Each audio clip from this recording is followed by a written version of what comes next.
Talk about this blockbuster deal. And Dregs, you don't see trades like this one too often. Superstar for superstar. So how did it all come together?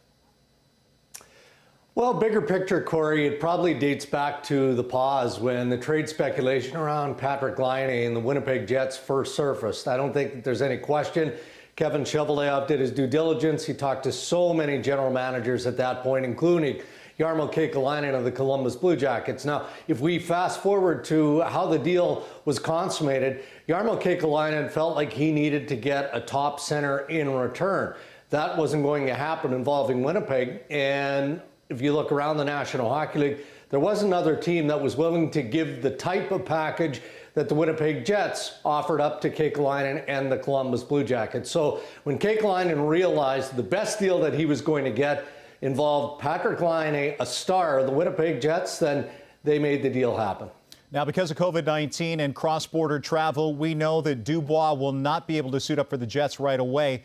What can you tell us about his quarantine and when he might be able to play his first game for Winnipeg? Well, best case scenario would be a 7-day quarantine where he'd go through 4 negative tests and then be allowed back into the mix.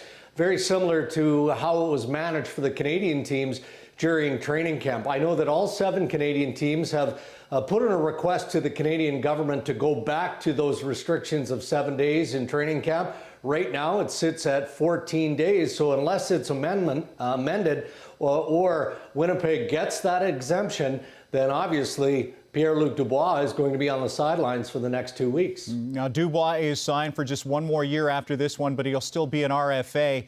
What is the likelihood that Winnipeg can lock him up long term, or is that just too early to speculate?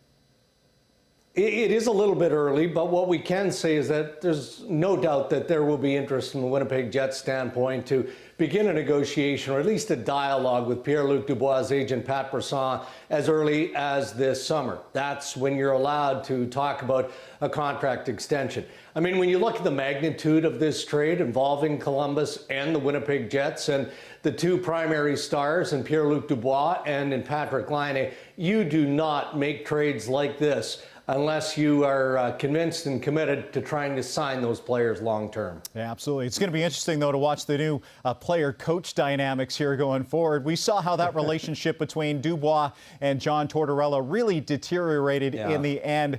Will playing for Paul Maurice have an immediate benefit for Dubois? And what do you think about the Laine-Torts combination? How's that going to work out?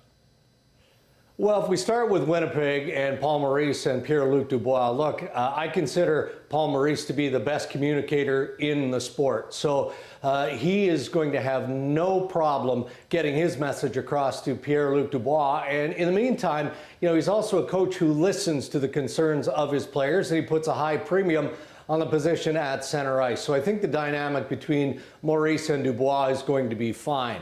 It's a bit more intriguing and interesting in Columbus between John Tortorella and now Patrik Laine. Patrik Laine has certainly heard his share of criticism, but you know what?